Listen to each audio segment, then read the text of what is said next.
Hey lady, welcome to the Confidently Her podcast, where we will take the journey together from being stuck in our past to confidently being in control of our future.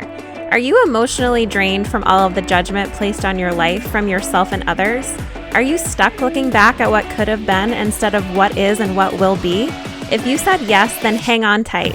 My name's Megan, and in this series, I will share the tools to help you take the wheel of life and lead you to find the confident her in you the way I found the confident her in me, without looking back or giving a damn about what other people think. There's an unstoppable woman inside of you who's ready to wipe the guilt, shame, fear, and anxiety out for good, who's ready to start living her life confidently on her terms and no one else's. So girl, let's do this because you are worth it.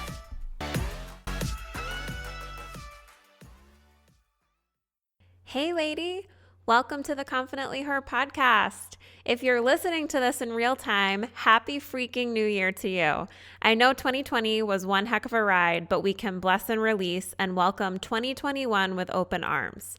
Remember, there is no magic switch to make this year better. That is fully up to you. Things I am committing to this year are getting closer to God and working on my faith, spending more time with friends and family safely and less time on social media, and working really freaking hard for my career and fitness goals. This year, I chose a word to focus on: achieve. I am setting my sights on several achievements and know it's up to me to make that happen, regardless of what's going on around me. Eye on the prize. But for today's podcast, the word is embrace. Before I get into today's episode, I do want to thank you from the bottom of my heart for your support with this podcast. It's certainly something I'm very proud of and a positive light coming out of a roller coaster year. As a reminder, if you want into my free monthly newsletter, head on over to confidentlyher.me and sign up. There's no spam mail, just another way for you to get to know me and connect a little bit more. Let's get into today's topic. So one other goal I'm working on this year is showing up fully as myself in real life and on social media. It's so easy for us to scroll and compare ourselves to people online and think, how do they have their shit together and I'm over here looking like this? And I've done an episode on comparison before, so make sure to check that out. But today I wanted to talk to you about getting more intentional with showing up fully as yourself, without filters, without makeup if you don't want to wear any, in the 10-year-old t-shirt from your first concert that has a stain on it. I'm talking showing up really messy. And that sounds so simple, right? Wrong. Sadly, this is so hard for so many women, myself included. And we're passing it on to younger generations, which is even more heartbreaking. Like, we have seen an increase in eating disorders and body dysmorphia, and it's so sad that we've turned into a world that just keeps passing it on to the next generation. We live in an extremely filtered world and have gotten to the point where people don't like how they truly look, right? They're too afraid to show their faces unfiltered. Take a moment and think how devastating that is. It's so sad to me. And this, not too long ago, used to be me. And maybe you can connect with this, that taking the photo 10 times at different angles with different filters and then spending an enormous amount of your time picking the one that looks just right. What happened to embracing our scars and our bodies the way they were made? It makes me so angry to see all of these Photoshop apps out there that you can actually give yourself a smaller waist and a six-pack. You can make your cheeks look smaller. Like, what? Who is seriously creating this craziness? And if you're my age, just 4 days shy of 31 when this episode was released, you can relate to this, that we've had experience in a world without social media and now with it. And I truly believe it's fed a lot of my own anxiety throughout the years, because I was 19 when I got on Facebook, which really is too young, I feel. And it can really feel like a war zone out there. It wasn't until a year or two ago that I matured enough to know I was in control of who I allowed on my page and what I was deciding to put up with. Today, I wanted to share practices and the ways that I'm being more intentional with throwing the filter out, and it's so refreshing. I declare today with you that I'm starting the Unfiltered movement. I hope you are ready to hop on board and make your way to your most authentic self alongside me. So one of the biggest takeaways from 2020 for myself is that I have finally reached a point in my life that I truly accept who I am. And if you're not there yet, it's okay. And I'm going to share some things that helped me reach that point to who I am today. But truly, I'm so thankful for the growth and the lessons that I had this year because I needed it. I no longer care what people think of me. I no longer feel the need to do my hair and makeup every day. I no longer care if I'm seen in public in my sweatpants.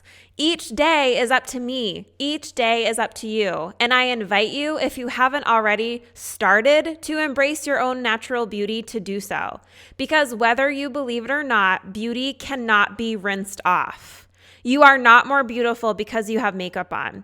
You're not more beautiful because your hair is done. You are beautiful solely just by being your most authentic self. I never thought I would be someone to not wear eye makeup and eyeliner every single day. And don't get me wrong, I like to be girly and have my moments when I want to wear all the makeup. And I have no problems. I'm not judging you if you're someone who likes to wear makeup, but I have found authentic, everyday Megan doesn't like to wear all the makeup. My skin has improved, and I feel totally fine going out without a lick of makeup on. My beauty comes from within, and I fully embrace it. Inside beauty flows to the outside. So again, I invite you, find and embrace your inner beauty, and it will flow to your outside too. So how did I get to this point? How do I choose to embrace who I am every day? First and foremost, believing in yourself and your beauty. You have to start believing that you're beautiful because you are. You were not given this beautiful life to spend it worried about what you look like on the outside. Turn inward. I have encountered some really beautiful on the outside people in my life that were horribly cruel on the inside. And to me, that takes away from their outside beauty and their beauty as a whole, right? Strive to be beautiful on the inside and believe that you are beautiful on the outside too. Count your blessings, not your blemishes. Embrace your face and love your hair. Again, I told you today's word is embrace. You're going to hear it a lot, but love yourself. It doesn't make you selfish. Embrace the acne, the wrinkles coming alongside your eyes, your uneven layers. And please don't put that damn filter on. The quickest way to embracing your face just the way it is to start looking at yourself every day the way you truly are. Filters are not who we are. And it's exhausting, to be quite honest. And this is coming from someone who has struggled with cystic acne my whole life. Embrace it. Work on it. For me, that meant having to change my diet to heal my cystic acne. Embrace, bless, and release the thoughts you are choosing to feed your mind about what you think you look like. Be gentle with your skin. Remember to cleanse, moisturize, protect it every day. Take care of it. Add more vegetables and fruit to your diet to help feed your face and get plenty of vitamin D and C to help your skin glow, right?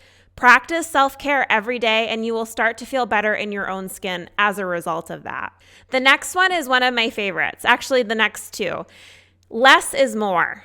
Again, nothing against makeup at all. I believe women have the right to express themselves how they choose. However, speaking off of my own experience, I felt more beautiful taking some layers off. If you look at pictures of me from 10 years ago, I have all the eyeliner on, so much foundation, the blush, the bronzer, right? And I found that removing that dark eyeliner opened up my eyes more and it made me look more alert. I found that tinted moisturizer worked really well with concealing some of my blemishes, but also didn't make me look like I caked it on. It didn't make me look like I had no blemishes because let's face it, blemishes are just a part of being human, right? And we spend so much time either trying to cover it up with what we put on our face or a filter on Instagram to make it go away. You don't need makeup to look and feel beautiful. You don't need filters to make you look and feel beautiful. Try less next time. Love your body, but never obsess over it. This is a really hard one for everybody. It's really hard to find that balance, but find an exercise that you enjoy, even if that means just walking. One that you can incorporate into your day and do it regularly. Don't exercise to lose weight or to fight your body's shape. Do it to make your body healthy and strong and because it makes you feel good. As I've shared numerous times, the reason I move my body every day is to make me feel good on the inside, to keep my anxious mind at ease and to feel energized. Embrace those curves that God gave you. Embrace your body. Embrace what it does for you every day and take care of it. Don't hide from who you are by throwing a filter on or photoshopping your pictures.